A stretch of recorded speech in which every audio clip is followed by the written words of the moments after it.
बलिष्ठाम् बलेन जित्वा प्रकृतिं बलिष्ठाम् त्वामेव धीरा पुरुषं विशन्ति त्वामेव धीरा पुरुषं विशन्ति तेषां श्रमः स्यान् तु सेवया ते तेषां श्रमः स्यान् तु सेवया ते तथा परे चात्मसमाधियोगा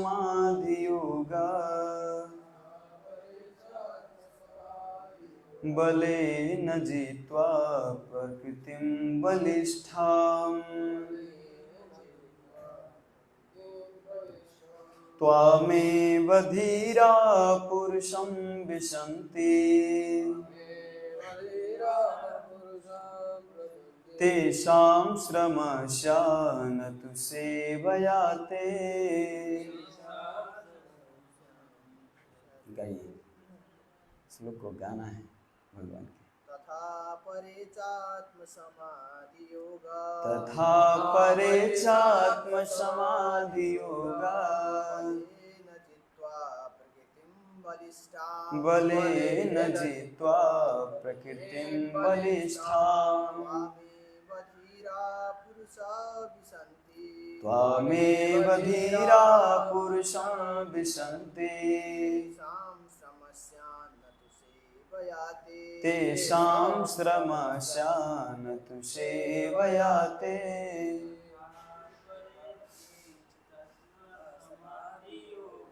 तथा परे चात्मसमाधि योगा बलेन जित्वा प्रकृतिं बलिष्ठाम् त्वमेव धीरा पुरुषं विशन्ति तेषां श्रमः स्यान् तु सेवया ते। तथा परे चात्मसमाधि योगा बलेन जित्वा प्रकृतिं बलिष्ठाम् त्वामेव धीरा पुरुषं विशन्ति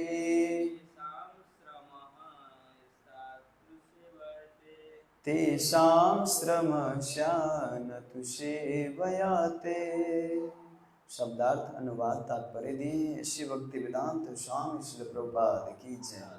तथा जहाँ तक अपरे अन्य च भी आत्म समाधि दिव्य आत्म साक्षात्कार योग साधन बलेन के बल पर जित्वा जीत कर प्रकृति अर्जित स्वभाव या गुण बलिष्ठाम अत्यंत बलवान त्वाम तुमको एवं एकमात्र धीरा शांत पुरुषम व्यक्ति को विशंति प्रवेश करते हैं तेषाम उनके लिए श्रमः अत्यधिक श्रम स्यात् करना होता है न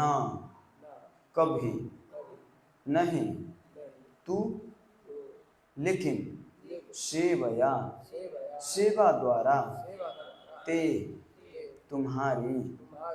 शब्दार्थ अनुवाद इस प्रकार है।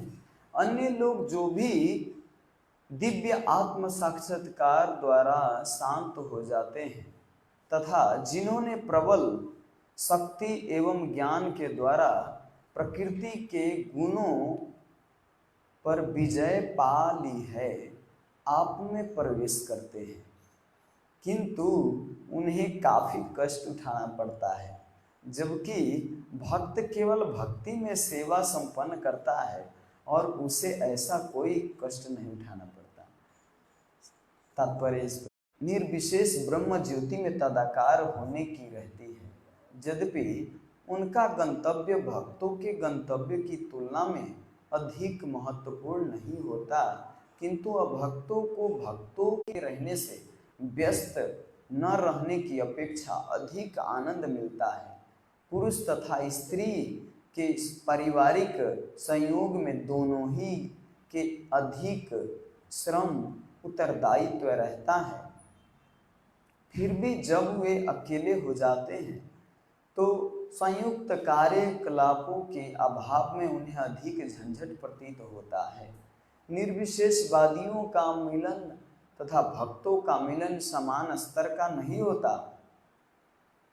निर्विशेषवादी सायुज्य मुक्ति प्राप्त करके अपनी व्यक्तिगतता पूरी तरह समाप्त करने का प्रयास करते हैं, जबकि भक्तगण परम पुरुष भगवान के साथ अपनी भावनाओं को आदान प्रदान बनाए रखने के लिए अपनी व्यक्तिगतता बनाए रखते हैं।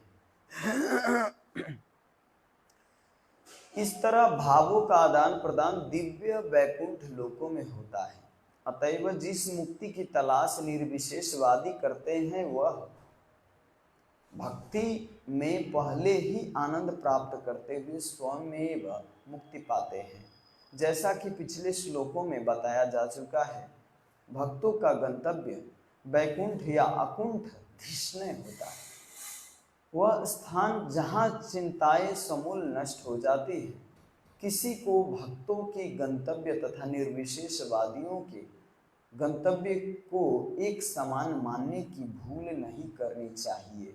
दोनों के गंतव्य स्पष्टतः पृथक पृथक है और भक्त द्वारा प्राप्त होने वाला दिव्य आनंद भी चिन्ह मात्रा या केवल आध्यात्मिक भावनाओं से भिन्न होता है। ओम ज्ञानतिमिरन्धस्य ज्ञानाञ्जनशलाकया चक्षुर्मीलितं येन तस्मै श्रीगुरुवे नमः। श्रीचैतन्यमनोभीष्टं स्थापितं येन भूतले स्वयं रूप कदा मह्यं ददाति सोपदान्तिकं। वन्देऽहं श्रीगुरो श्रीयुतपदकमलं श्रीगुरुवैष्णवांश श्रीरूपं साग्रजातं सहगण रघुनाथान्वितं तं सजीवं साद्वैतं सावधूतं परिजनसहितं कृष्णचैतन्यदेवं श्रीराधाकृष्णपदान् सहगण ललिता श्रीविशाखान्वितांश। हे कृष्णा करुणा सिंधु दीनबंधु जगतपते गोपेश गोपिका कांत राधा कांत नमस्तुते। तप्त कांचन गौरांगी राधे वृंदावनेश्वरी वृषभानुसुते देवे प्रणमामि हरिप्रिये। वाञ्छाकल्पतरुभ्यश्च कृपा सिन्धुभ्येव च पतितानं पावनेभ्यो वैष्णवेभ्यो नमो नमः। नमो विष्णुपादाय कृष्णपृष्ठाय भूतले श्रीमते भक्तिवेदांत स्वामी इति नामिने। नमस्ते सरस्वती देवे गौरवाणी प्रचारिणे निर्विशेष शून्यवादी पाश्चात्य देशतारिणे। जय श्री कृष्ण चैतन्य प्रभु नित्यानंद श्री अद्वैत गदाधर शिवासादि गौर भक्तवृंद। हरे कृष्णा कृष्ण कृष्ण हरे हरे हरे राम राम राम हरे हरे। हरे कृष्णा कृष्ण कृष्ण हरे हरे हरे राम राम राम हरे हरे। तो आज के श्लोक में क्या बताया गया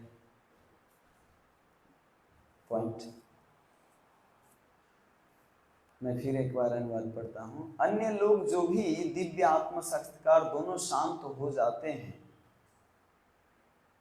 आत्म साक्षात्कार द्वारा शांत हो जाते हैं, तथा जिन्होंने प्रबल शक्ति एवं ज्ञान के द्वारा प्रकृति के गुणों पर विजय पा ली है, आप में प्रवेश करते हैं। आत्म साक्षात्कार मतलब भगवान के बारे में जान गए, हम कौन है जान गए। जानने के बाद क्या शांति प्राप्त करता है और आप में प्रवेश करता है, मतलब मायावाद फिलॉसफी है। जैसे योगी लोग, तपस्वी लोग बहुत बड़ी बड़ी तपस्या करते हैं ना, बहुत कष्ट उठाना पड़ता है। एक बार हमारे हिज ग्रेस तुलसी प्रेमानंद प्रभु जी बता रहे हैं कि मायावादी लोग जितना तपस्या करते हैं, उतना तपस्या, उतना अगर कष्ट भक्त उठा ले तो भगवान सीधा प्रकट उसके आगे हो जाएंगे। इतना अगर कष्ट उठा ले तो इतना कष्ट उठाते हैं। जैनी साधु देखे ना, बाल नोचते हैं, वो काटते नहीं हैं, हम जैसे ब्लेड से नहीं काटते हैं, बाल को पिलास से निकालते हैं, हाथ से निकालते हैं, एक एक बाल निकाल निकाल के और टकला बनता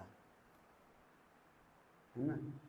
उनका वो नहाना धोना नहीं होता है, बहुत कठिन है। और चलते तो झाड़ू लेके चलते हैं बाहर से, मुख में मास्क लगा के रखते हैं हर समय, कोई कीड़ा ना अंदर घुस जाए, इतना कष्ट उठाते हैं। लेकिन उनको पता नहीं कि भगवान और मैं जीव में क्या है ना। कष्ट कितना, अगर भक्त प्रहलाद महाराज, ध्रुव महाराज इतना कष्ट उठाए ना, भगवान को प्राप्त किए, लेकिन उसी जगह पे दूसरे व्यक्ति कष्ट उठाता है तो कुछ नहीं, कुछ यहाँ पे कहते क्या प्राप्त करता है कष्ट उठाने के बाद। प्रभु जी, कष्ट उठाने के बाद वो भगवान में प्रवेश, मतलब आप में प्रवेश करता है, मतलब आपके ब्रह्म ज्योति में प्रवेश करता है। आपका जो ज्योति है, जैसे आप इस घर में रह रहे हैं, है ना, तो आपके घर में प्रवेश किया, लेकिन हाँ उनके यहाँ पे प्रवेश किया, या प्रभु जी के यहाँ प्रवेश किया, तो नाम लेके बताते हैं वहाँ के, उनके यहाँ प्रवेश किया, तो इसका अर्थ क्या उनमें प्रवेश किया। लेकिन उनके घर में तो भगवान का ही ब्रह्म ज्योति है, लेकिन ब्रह्म ज्योति में गलती क्या है, घाटा क्या है ब्रह्म ज्योति में, कि सेवा नहीं होता है, भगवान का सेवा नहीं मिलता है, कुछ रहता ही नहीं, ज्योति में अड़का रहता है, उनका शरीर भी नहीं होता, कुछ भी नहीं होता, वो कुछ सेवा भी नहीं कर पाते भगवान की। तो जो कठिन परिश्रम भगवान को पाने के लिए, जो भगवान के आनंद पाने के लिए वो करते हैं, भक्त लोग बिना परिश्रम के प्राप्त कर लेते हैं।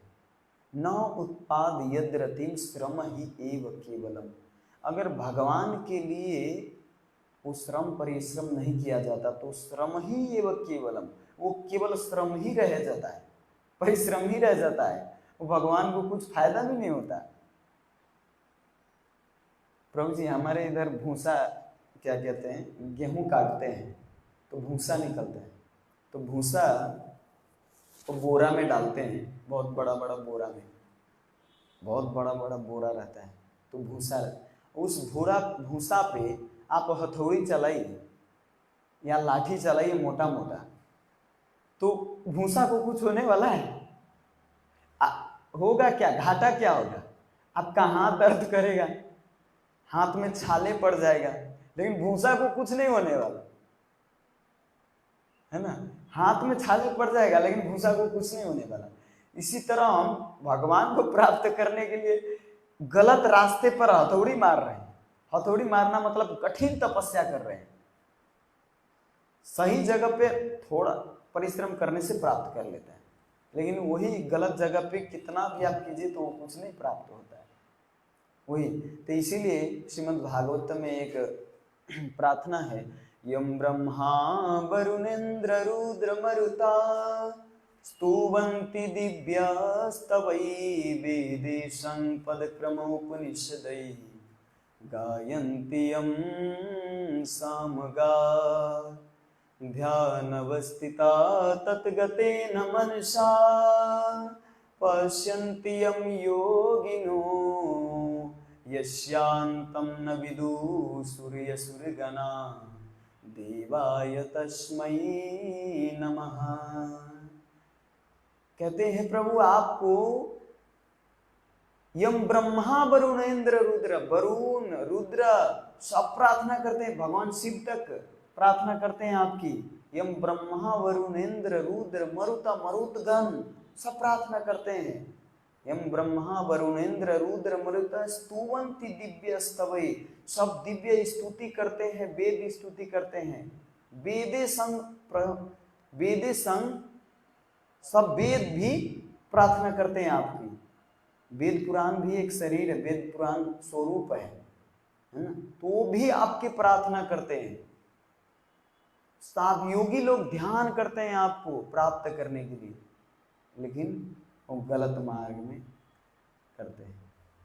उसको इतना कठिन तपस्या करने के बाद भी आपका आनंद का अनुभव नहीं होता। गोपी लोग भगवान, जब गोपी लोग को भगवान छोड़ के गए द्वारिका, न भगवान का सामीप्य था, न सारूप्य था, न सायुज्य था, न साष्ठी था, न सालोक्य था। सालोक्य भगवान के लोक में थे, भगवान के लोक में, लेकिन फिर भी दिव्य प्रेमा आनंद में हर समय मगन रहते थे। हर समय गोपीजन कुछ भी नहीं थे। इसीलिए भक्त लोग मुक्ति नहीं चाहते, पता है, मुक्ति चाहते ही नहीं है। मुक्ति को ब्रज में क्या कहते हैं पता है आपको? मुक्ति को ब्रज में कहते हैं, मुक्ति तो नून सी खारी लागे रे। ब्रज में कहते हैं मुक्ति तो नून सी खारी लागे। मुक्ति ब्रजवासियों के लिए, भक्तों के लिए, देखिए ब्रजवासी का अर्थ क्या होता है? ब्रज का अर्थ चलना, भगवान के इच्छा के अनुसार चलना, उसको कहते हैं ब्रज। वासी मतलब वास करने वाला। जो कृष्ण के इच्छा के अनुसार चलता है उसे ब्रजवासी कहते हैं। इंद्र के पूजा कर रहे थे सब, इतने परंपरा चल रहा था सब ब्रजवासियों का। कृष्ण बोले कि अरे इंद्र का पूजा मत कीजिए, क्योंकि हमको तो गोवर्धन से पानी प्राप्त होता है, गोवर्धन से वातावरण प्राप्त होता है, गोवर्धन से पानी प्राप्त होता है, गोवर्धन से हमारे गायों का पालन होता है, फल फूल प्राप्त होता है, तो गोवर्धन की पूजा करें। बस एक छोटा सा बच्चा बोल दिए, विश्वास कर ली, गोवर्धन के एक पहाड़ की पूजा करने चले। कितना विश्वास! ये है ब्रजवासी, वास्तव में ये है ब्रजवासी। ये नहीं कि ब्रज में जाके वास करके और बिजनेसमैन बन के वो ब्रजवासी नहीं। उसका चेतना भौतिक और पैसा और स्त्री में ही रहता है। चेतना वास्तव में कृष्ण को, इसीलिए प्रभुपाद जी कृष्ण कॉन्शियसनेस दिए, है ना, और कोई कॉन्शियसनेस नहीं, कि हर समय चेतना को बना के रखिए। चेतना मोस्ट इम्पोर्टेंट, बहुत इम्पोर्टेंट है। अब कोई कहेगा कि चेतना बनाएंगे तो ये ड्रेस धारण, ये तिलक धारण क्यों करना है? ये वास्तव में चेतना को बनाने के लिए ही ये ड्रेस धारण किए हैं। कोई कहते हैं आप दिखावटी क्यों करते हैं, मन से भजन करना चाहिए। अरे व्यक्ति, उसको समझ में आना चाहिए कि मन में तो कचरा भरा हुआ है, तो मन में कैसे भगवान को स्मरण करें। इसी मन से स्मरण करने के लिए तो ये तिलक धारण करते हैं, वैष्णव ड्रेस धारण करते हैं, भगवान की पूजा अर्चना करते हैं, भगवान को सजाते हैं, इसी मन में बसाने के लिए ना। बाहर जो रहता है वही तो हमारे मन में बसता है ना, है ना। तो ब्रजवासी लोग बोल दिए कि गोवर्धन की पूजा करो, गोवर्धन की पूजा करने लगे। इनको कहते हैं ब्रजवासी। गौओं और गोपों को दवानल से बचाना। सब गोप लोग, जितने भी छोटे छोटे बच्चे थे, जब जंगल में आग लगा, कृष्णा त्राहि मां, बचाओ, तुम ही मेरे एक सहारा हो, आओ बचाओ उनको। कृष्णा आए, बोले कि कूल डाउन, सब अपना आंख बंद करो। बस आग लगा हुआ है, अगर आग आग लगा हुआ है तो आप भागेंगे ना, वहां से भागेंगे। लेकिन कृष्ण के विश्वास, कृष्ण के ऊपर इतना विश्वास है कि कहे कूल डाउन, हाँ एकदम कूल डाउन, सब आंख बंद कर लिए और भगवान कृष्ण सारे सारे आग को पी गए। इसको कहते हैं ब्रजवासी, जो कृष्ण के इच्छा के अनुसार चलते हैं। जयदेव गोस्वामी हमारे बहुत बड़े आचार्य हैं।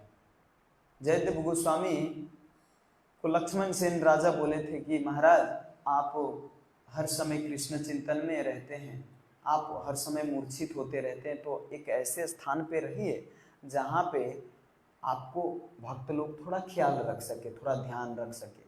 तो आप जाइए चंपाहाटी, नवद्वीप में चंपाहाटी है, ब्रजमंडल नवद्वीप परिक्रमा करेंगे, 8-9 दिन का होता है। तो चंपाहाटी मतलब फूलों की बगीचा, फूलों के हाट मतलब बाजार।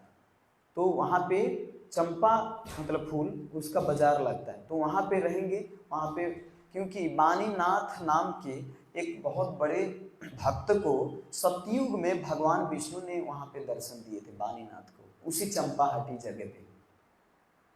तो बोले हैं कि आप वहीं पे रहिए तो आपको कुछ ध्यान रखेंगे। तो बोले ठीक है।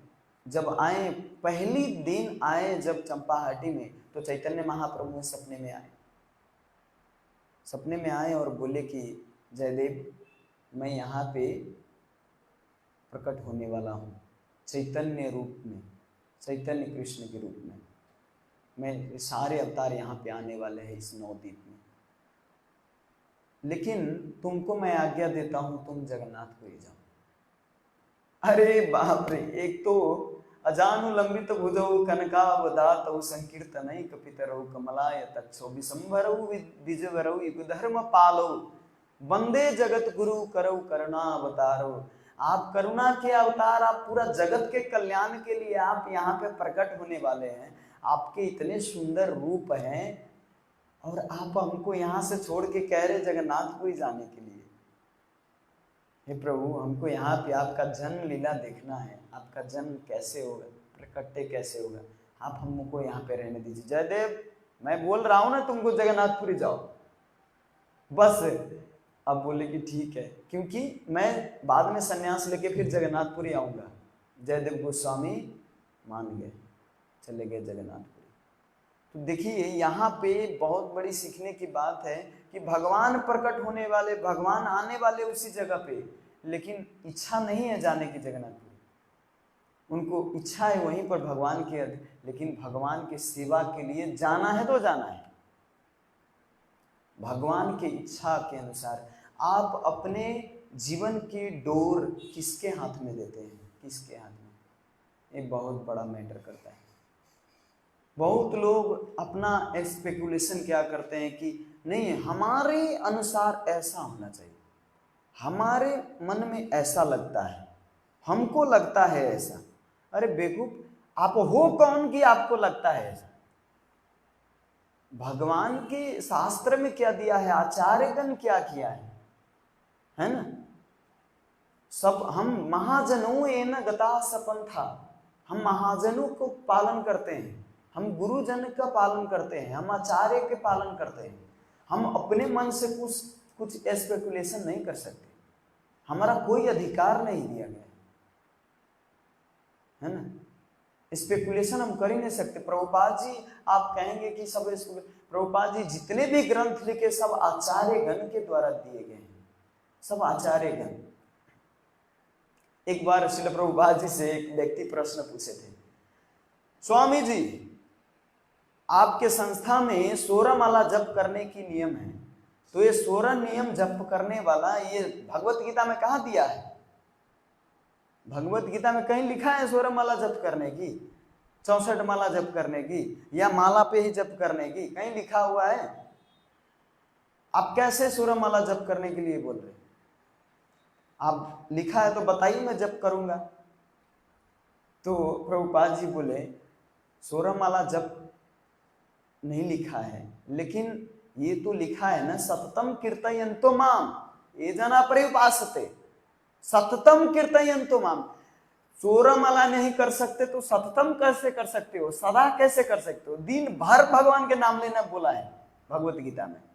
हर समय हरे कृष्ण कृष्ण कृष्ण हरे हरे, हरे राम राम राम हरे हरे, हरे कृष्ण कृष्ण कृष्ण हरे हरे, हरे राम राम राम हरे हरे। हर समय आप नाम लेंगे। सततम कीर्तयन्तो मां, हर समय कीर्तन करना है। तो जो बोला गया है वो तो नियम तो पालन करता नहीं। कम से कम 16 माला फिक्स कर दिया है तो कम से कम तो करोगे, 2 घंटा तो करोगे कम से कम। ये तुम्हारे कल्याण के लिए, तुम लोगों की योग्यता देख के दिया गया है ना। सनातन गोस्वामी हर समय भगवान के नाम में लीन रहते थे, भगवान के जप में लीन रहते थे। उनके लिए धन संपत्ति पूरा एकदम कुछ भी नहीं। मैं बोला ना, भक्तों के लिए मुक्ति कुछ भी नहीं। मुक्ति तो वेट करते रहते, गेट पर बैठे हुए। श्लोक है शास्त्र में, गेट पर बैठ के और मुक्ति प्रार्थना करते हैं। शुद्ध भक्तों की प्रार्थना, हम जैसे अरे गहरे की नहीं। हम अगर मुक्ति चाहते तो मुक्ति नहीं आता, लेकिन आप भगवान के ऊपर शरणागत हो जाइए, भगवान के शुद्ध भक्त बनने का प्रयास कीजिए, भगवान और गुरु की आज्ञा पालन कीजिए, तो मुक्ति आके और गेट पर बैठे रहते और कहते हैं प्रभु हमको थोड़ा स्वीकार कीजिए, मैं मुक्ति हूं, हमको स्वीकार कीजिए थोड़ा। लेकिन भक्त कहते हैं नहीं नहीं, हमको मुक्ति नहीं चाहिए, मुक्ति चाहिए ही नहीं। क्योंकि मुक्ति से क्या होता है, आप सायुज्य, सायुज्य मतलब भगवान के सानिध्य में आते, सायुज्य, सारूप्य भगवान के जैसा रूप बन जाता है, सालोक्य भगवान के लोक का प्राप्ति होता है, और सामीप्य भगवान के नजदीक रहते हैं, साष्ठी भगवान के जैसा ऐश्वर्य प्राप्त करता है, और सायुज्य मतलब तो ब्रह्म ज्योति। ये आत्महत्या बोला गया है, स्पिरिचुअल सुसाइड इसको कहते हैं। तो ये भक्त लोग तो इसको तो पूरा, अगर ये 4 मुक्ति में से कुछ ले भी ले, लेकिन ये मुक्ति तो लेते ही नहीं, मुक्ति को साइड में रखते हैं। और मुक्ति से भी ऊपर वास्तव में भगवान की प्रेमा भक्ति है।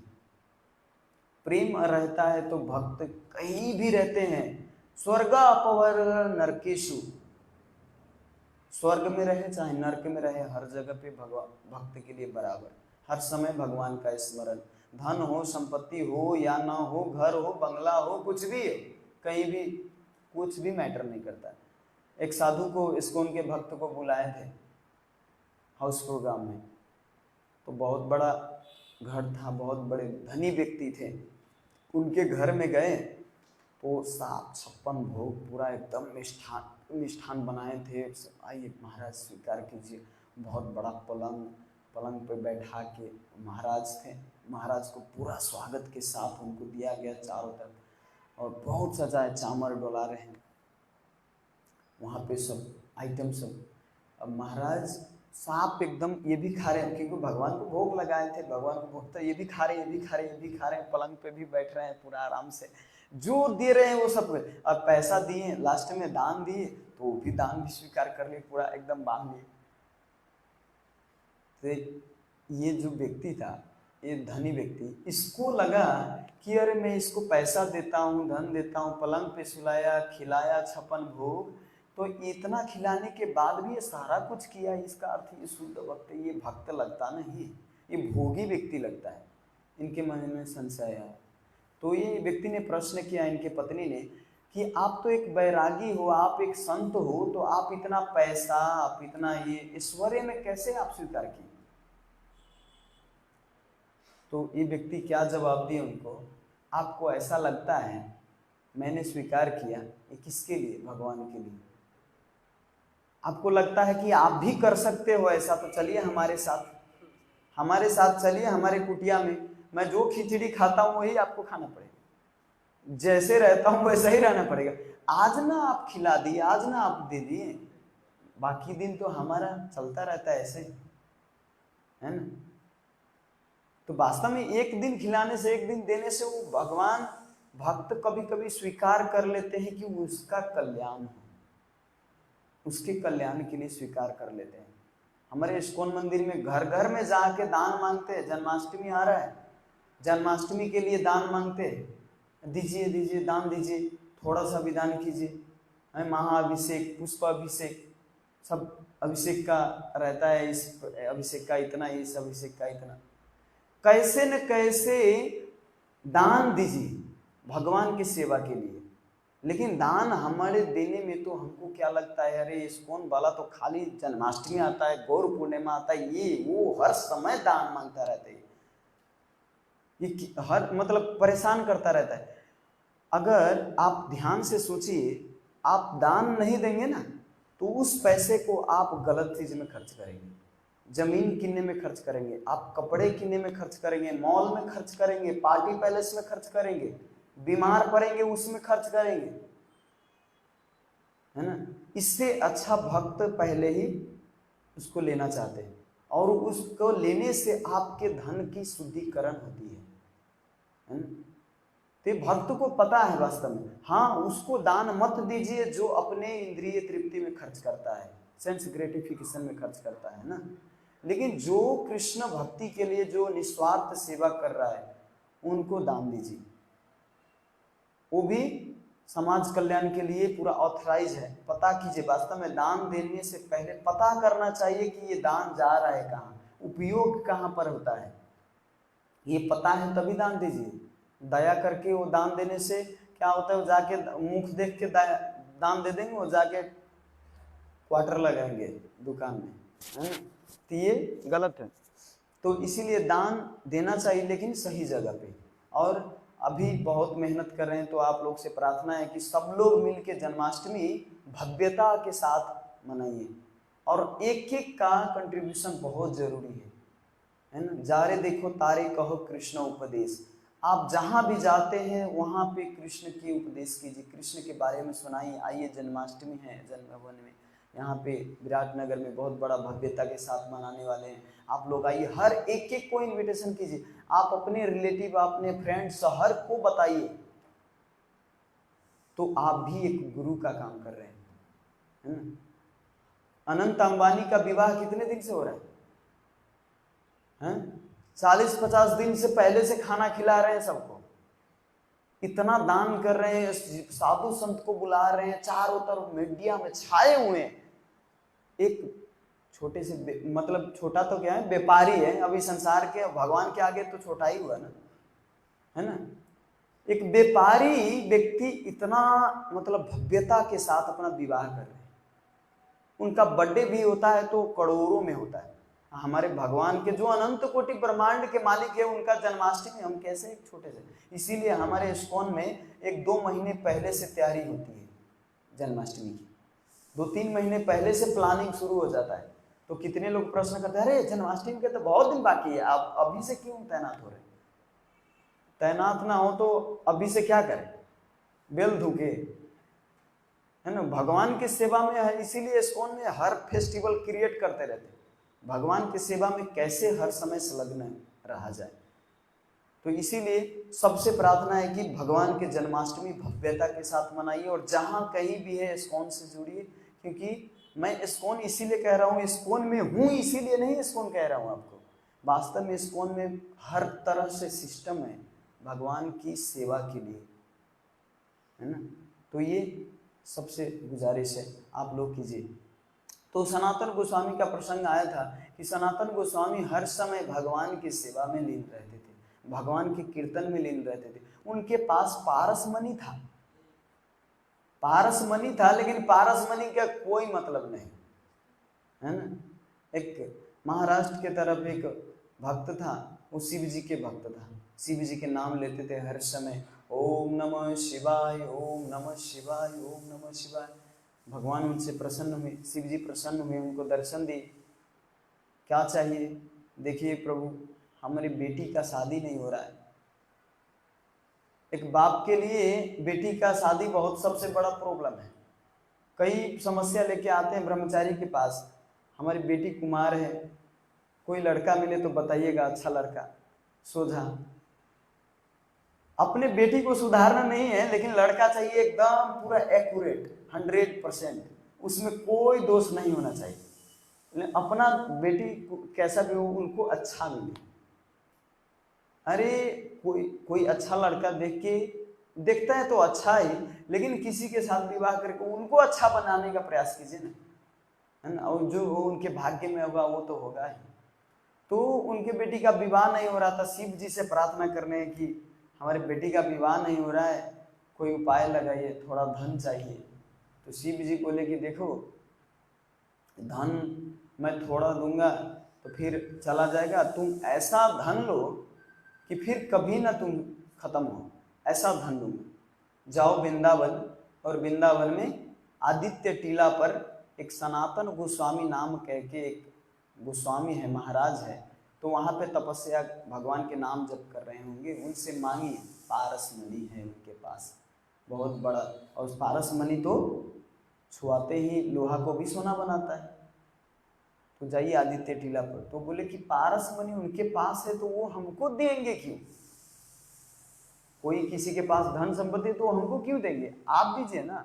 तो कहते जाओ ना, मैं बोला ना उनको कोई आसक्ति नहीं। जैसे हम लोगों को पता करते अरे उनका बाल बच्चा नहीं है, जाइए वहां पर उनसे दान दक्षिणा मांगिए, वो हो सकता है आपके नाम जमीन कर दे, या हो सकता है मंदिर का दान कर दे। तो ज्यादातर ऐसे ही होता है ना। तो वैसे ही बाल बच्चा नहीं वाले ज्यादातर दान करते हैं। तो वैसे ही उनके पास बाल बच्चा, उनका मतलब धन संपत्ति है नहीं कुछ, वो धन संपत्ति को मानते ही नहीं। वो उनका धन संपत्ति क्या है, हरिनाम है। तो जाइए उनके पास और वो देंगे आपको। तो आए वृंदावन, आए उनसे और बोले कि आपके पास पारस मणि है, तो हमको शिव जी ऐसा ऐसा बोले हैं। बोले पारस मणि, पारस याद भी नहीं था इनको कि सनातन गोस्वामी को याद भी नहीं था कि पारस मणि मैंने कहाँ रखा हो। तो थोड़ा याद करके कह रहे हैं अच्छा बहुत पहले मैंने उधर रखा होगा, वो देखिए तो गंदा, वो डस्टबिन की तरफ देखिए तो कचरा हटाइए, वो उसी में रखा होगा। और ये नहीं कहेंगे कि हम फेंक दिए, वास्तव में फेंक ही दिए थे कचरा में, लेकिन बोले कि वहाँ पर है, रखा हुआ है, और इसीलिए कचरे में ढक दिए कि कोई आकर्षण ना आए, हम कभी लोभ ना आए, कचरे में ढक के रखे थे। तो बोले कि जाइए वहाँ से ले लीजिए। अब ये व्यक्ति गए, पारस मणि लिए और निकले। जब थोड़ा दूर गए तो इनके मन में आया कि ऐसा भी होता है कि इतना अमूल्य धन, इतना बड़ा अमूल्य धन कोई कचड़े में रखेगा। इसका अर्थ इससे भी अमूल्य बहुत बड़ा धन इनके पास है, तभी तो ये कचरा में रखा हुआ है। देखिए तो बुद्धि लगाना चाहिए, एक्चुअली ब्लाइंडली हर चीज नहीं करना चाहिए, बुद्धि लगाने का। वास्तव में बुद्धि लगाएंगे तो कभी भी नहीं आप ठग पाएंगे। नहीं तो आप ठगाने वाले व्यक्ति बनेंगे तो ठगने वाले बहुत हैं, हजारों हैं संसार में, है ना। कोको कोला में भी कृपा की शक्ति है, कोको कोला भी, हाँ वो भी विश्वास कर लेंगे। हाँ बियर पीने से भी शक्ति मिलता है, वो भी स्वीकार कर लेंगे। जो प्रचार कीजिए वही स्वीकार कर लेंगे, क्योंकि गधे लोग बहुत है संसार में, है ना। वो स्वीकार करने के, क्योंकि कुछ पता नहीं, जो बताएंगे वही स्वीकार करेंगे, है ना। तो वहां पे वो थोड़ा बुद्धि लगाए कि वास्तव में ये सबसे बड़ा अमूल्य धन है, तो ये कचरा में क्यों रखा था। आए सनातन गोस्वामी से पूछे कि ये बात बताइए आप कचड़े में क्यों रखे थे। तो सनातन गोस्वामी बताएं कि हाँ इससे बहुत बड़ा अमूल्य धन है मेरे पास, लेकिन इसको पहले यमुना में फेंको, इसके बाद मैं तुमको इससे बहुत बड़ा अमूल्य धन दूंगा। तब ये सोच रहे हैं कि अगर फेंका, कहीं इधर से नहीं आया तो ये भी गए, ये भी गए।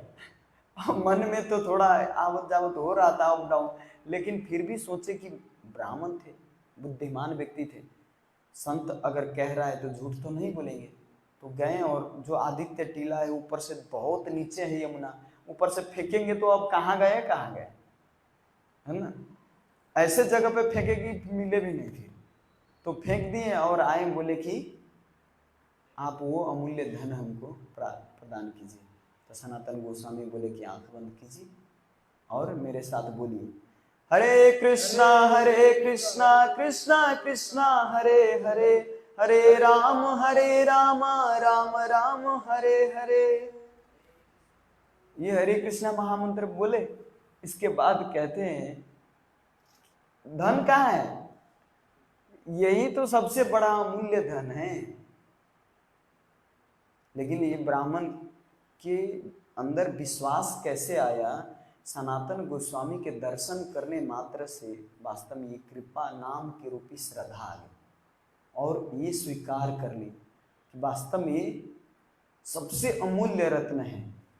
पायो जी मैंने राम रतन धन पायो, पायो जी मैंने राम रतन धन पायो। वस्तु अमोलक दी मेरे सतगुरु, कृपा करी अपनायो। पायो जी मैंने राम रतन धन पायो, पायो जी मैंने राम रतन धन पायो। ये जो रत्न है, इससे बड़ा रत्न इस संसार में है ही नहीं कुछ। लेकिन अनुभव होगा जिसको इसको चखन, जो इसको टेस्ट लगा होगा वही तो पता चलेगा ना, उसी को ना पता चलेगा, सबको थोड़ी पता चलेगा इसका, है ना। इसीलिए जय श्री राम, हरे कृष्णा, जितने भगवान के जो विष्णु तत्व नाम है वास्तव में बहुत अमूल्य रत्न है। किसी भी कोने में कहीं भी रह के भगवान के नाम जपते हैं और भगवान के दिव्य आनंद का अनुभव करते हैं। एक भक्त मलेशिया में रहते थे प्रभु जी, मुस्लिम कंट्री में, और मुस्लिम के अंडर में काम करते थे। लेकिन इस्कॉन के कहाँ से न कहाँ से वीडियो देखे थे, उस वीडियो को देख के नाम जप करते, सुबह उठते, तिलक लगाते, और तिलक किस चीज़ का लगाते? मिट्टी का लगाते। उसको पता भी नहीं था कि इस्कॉन टेम्पल मलेशिया में है नहीं।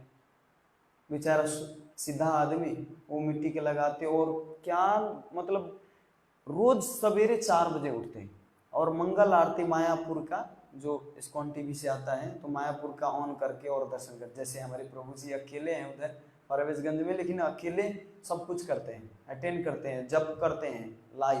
वहाँ पे कोई भक्त नहीं, लाइव दर्शन करते हैं, लाइव अपना चैंटिंग करते हैं। तो वास्तव में ये भी भक्ति करने वाला व्यक्ति कहीं भी कर सकता है क्या? उनके अंदर एक दृढ़ निश्चित होना चाहिए, लेकिन फिर भी भक्तों का संगति तो चाहिए, है ना। भक्तों के संगति के बिना तो कुछ कर ही नहीं सकते, है ना। जैसे आप नाम जप करते हैं जूम पर या ऑनलाइन करते हैं तो रोज दर्शन कीजिए, रोज मंगल आरती कीजिए, रोज जप कीजिए। तो आप करते करते आप भक्त को सर्च करेंगे, कहाँ पे भक्त मिलेगा, कहाँ पे जाना होगा। वो भक्त मलेशिया में लगभग 6 महीना तक इतना किया, 6 महीने के बाद आके इस्कॉन में ब्रह्मचारी बन गए नेपाल में। उनका नाम अभी विमल प्रभु। हाँ, तो अभी ब्रह्मचारी बन गए। अब देखिए उनके अंदर दृढ़ निश्चय था ना भगवान के प्रति। तो करने वाला, भगवान के भक्ति करने वाला कोई भी रोक नहीं सकता उसको, कोई भी नहीं रोक सकता, संसार की कोई भी बाधा नहीं रोक सकता। केवल आपके अंदर सुदृढ़ निश्चय होना चाहिए, और ये होता है ज्ञान से नहीं, प्रयास से नहीं, केवल भगवान की कृपा से होता है, संतों की कृपा से होता है। और संतों की कृपा कब आती है? जब हम भक्तों की सेवा करते हैं, वैष्णव की सेवा करते हैं, भगवान का मंदिर मार्जन करते हैं, भगवान की सेवा करते हैं, तो इससे हमको कृपा आती है। ये स्वतः स्वभाव है। आपको मैं आके और थोड़ा मालिश कर दूँ तो आपका हृदय नहीं रिझेगा, ओहो प्रभु जी हमको मालिश किए। एक बार केवल मालिश करने से मात्र से आपका हृदय प्रफुल्लित हो जाता है, निस्वार्थ भाव से करते हैं। तो भगवान की सेवा करेंगे, भगवान की झाड़ू लगाएंगे, भगवान के लिए प्रचार करेंगे, भगवान के लिए सब कुछ करेंगे, दान उठाएंगे, तो क्यों नहीं भगवान प्रसन्न होंगे। और इसी से कृपा अपने आप आता है, अपने आप देते, खोज के देते हैं कृपा। मेरा भक्त कहाँ है, ये कहाँ काट बांट रहा है, कहाँ पे प्रचार कर रहा है, कहाँ पे बुक डिस्ट्रीब्यूशन कर रहा है, उसको खोज खोज के कृपा देते हैं। लेकिन आएंगे मंदिर, प्रणाम करेंगे, 500 रुपया डालेंगे, नियम पूरा करेंगे, हाँ मंदिर जाता हूँ, टीका लगाता हूँ, सब कुछ करता हूँ, बस नियम। आप नियम में चलेंगे तो भगवान भी नियम में चलेंगे, ठीक है। नियम में भगवान भी चलेंगे, लेकिन आप जब प्रेम करेंगे भगवान के लिए, मर मिटेंगे, तो भगवान भी आपके लिए मर मिटेंगे। ये साक्षात उदाहरण प्रभुपाद जी का है। प्रभुपाद जी भगवान को प्रचार करने के लिए मर मिटने के तैयार थे। इसीलिए आज भगवान प्रभुपाद जी को प्रचार करने के लिए हर कोने कोने में स्थापित करें प्रभुपाद जी को। हर कोने कोने में प्रभुपाद जी की संसार दावा होता है, प्रभुपाद जी की गुरु पूजा होता है कि नहीं। प्रभुपाद जी उस समय पूजा आजा किसी से भी नहीं लिए, किसी को भी नहीं बोले पूजा करने के लिए। लेकिन आज प्रभुपाद जी की पूजा क्यों हो रही है? क्योंकि प्रभुपाद जी हर समय कृष्ण की पूजा कैसे हो, भगवान की प्रतिष्ठा कैसे हो, ये चाहते थे। एक बार वृंदावन मंदिर में सब भक्त गा रहे थे, जय प्रभुपाद जय प्रभुपाद, प्रभुपाद जय प्रभुपाद, जय श्रीला प्रभुपाद। ये प्रभुपाद जी का कीर्तन सुन, प्रभुपाद जी का ये क्या गा रहे हैं, कौन गा रहे हैं? तमल कृष्ण कौन? तमल कृष्ण जाके पूछो क्या गा रहे हो? प्रभुपाद जी आपके नामों का कीर्तन कर रहे हैं। बंद करने के लिए बोलो, भगवान के नाम का कीर्तन करने के लिए बोलो। गए और उनको बोले प्रभुपाद जी आपकी कृपा से हमने कृष्ण को प्राप्त किया है, इसीलिए आपके। प्रभुपाद जी वहां से चले गए, अपना नाम के कीर्तन सुनना नहीं चाहते थे। तो ऐसे होते थे। कभी कभी जब प्रभुपाद जी एयरपोर्ट से चढ़ते तो सब प्रभुपाद जय प्रभुपाद गाते प्रभुपाद जी के स्वागत के लिए। प्रभुपाद जी गंभीरता में एकदम गंभीर रहते सब। ये नहीं कि ओहो बहुत हमारा स्वागत हो रहा है, फूल माला लगा रहे, बहुत एकदम। इस हर समय प्रभुपाद जी यही सोचते थे कि कृष्ण की प्रचार कैसे हो, कृष्ण की पूजा कैसे हो। तो आज इसीलिए प्रभुपाद जी के ये गान और लाखों हजारों युवा अपना जीवन देने को तैयार है, 1 रुपया सैलरी भी नहीं है ना। ब्रह्मचारी लोग इतने आते हैं स्वतः कृष्ण की सेवा करने के लिए, भगवान की सेवा करने के लिए, कोई सैलरी नहीं। ये वास्तव में प्रभुपाद जी की बहुत अनुकंपा है। प्रभुपाद जी एक बार एक व्यापारी प्रभुपाद जी से मिलने आए थे वेस्ट बंगाल में, कलकत्ता में प्रभुपाद जी थे। तो व्यापारी आए तो बोले ओहो आपके पास तो अरबों खरबों का व्यापार है। कोको कोला कंपनी का अंदाज था। कोको कोला कंपनी का एक मैनेजर आए थे वहाँ पे। तो बोले कि आपका व्यापार तो बहुत भव्यता के साथ चारों तरफ फैला हुआ है। तो प्रभुपाद जी जब ऐसे बोले तो उस व्यापारी को, तो वो व्यापारी क्या कहता है, कहते प्रभुपाद जी आपके आगे तो हम व्यापारी तो पूरा फेल है, क्योंकि आप 40 रुपया लेके और 40 अरब के संपत्ति बना लिए पूरा संसार में। हर जगह पे अपना बिना सैलरी के ऐसे काम करवाते हैं कि सैलरी देके मैं नहीं काम करवा पाता। मैं सैलरी देता हूँ, उसको खाना देता हूँ, कपड़ा देता हूँ, लेकिन फिर भी आपके शिष्य जैसा सेवा मेरा वर्कर नहीं करता। तो आप तो सबसे बहुत बड़ा व्यापारी है। तो प्रभुपाद जी बोले कि जब सबसे बड़ा व्यापारी हूं तो ज्वाइन हो जाइए हमारे व्यापार में हमारा व्यापार बड़ा है तो आप हमारे व्यापार में ज्वाइन हो जाइए, और ज्यादा बढ़ेगा। तो बोले कि अभी नहीं, अभी थोड़ा हमारा व्यापार चल रहा है इसीलिए बाद में। तो लेकिन देखिए क्या है, अटैचमेंट इतना होता है धन के प्रति कि वो स्वीकार कर ही नहीं पाता। उनको लगता है कि यहाँ पे हमारा रोक दाब नहीं चलेगा, यहाँ पे तो रोक दाब चलता है ना। इसीलिए बहुत लोग जानते हुए कि मैं जेल में फंसा हूँ, जंजाल में फंसा हूँ, लेकिन फिर भी नहीं आ पाते, है ना। माँ बाप या परिवार वाले अपने पुत्र के प्रति इतने आसक्त होते हैं, इतने आसक्त होते हैं कि मरते दम तक छोड़ते नहीं। हम वो लीला प्रभु बड़ी एक गजब रो के, इतना रो के बताए थे कि बोले माँ बाबू बाबू आप छोड़ के मत जाइए, आप छोड़ के मत जाइए। मरते समय तक भगवान के कीर्तन, अमोघ लीला प्रभु कीर्तन कर रहे थे, हरे कृष्णा का कीर्तन कर रहे थे। और प्रभु जी के बोले क्या आप गाना गा रहे हैं, मरते समय गाना गा रहे हैं आप? तो बोले अरे गाना नहीं गा रहे हैं, मैं कीर्तन कर रहा हूँ। तो कह रहे कीर्तन कर रहे हैं आप, गाना गा रहे हैं, ऐसे मत कीजिए। आप लोग इस्कॉन वाले आ गए यहाँ पे, मरे हैं, प्राण जा रहे हैं हमारे बाबूजी के। और बाबूजी बोल रहे हैं कि नहीं भगवान का कीर्तन सुनने दीजिए, अभी अंतिम समय तो आपका स्मरण कर सकूं ना। तो वो कह रहे नहीं भगवान का स्मरण नहीं, मेरा ही ये सड़ा हुआ मुंह आपको देख के मरना होगा तो तो मरते दम तक परिवारजन छोड़ते नहीं, भगवान का कीर्तन सुनाने नहीं देते। तो ये अटैचमेंट होता है, जो व्यापार के प्रति, परिवारजन के प्रति अटैचमेंट, ये बहुत बड़ा भारी बात है। हम सब कुछ में बैलेंस करते हैं, तो भक्ति का भी बैलेंस करना सीखना चाहिए। ठीक है, श्रील प्रभुपाद की, अनंत कोटि वैष्णविंद की, निताय गौर प्रेमानंद। किसी का कोई टीका टिप्पणी प्रश्न है? हरे कृष्णा। श्रीमद् भागवतम महापुराण की, श्रील प्रभुपाद की, निताय गौर प्रेमानंद।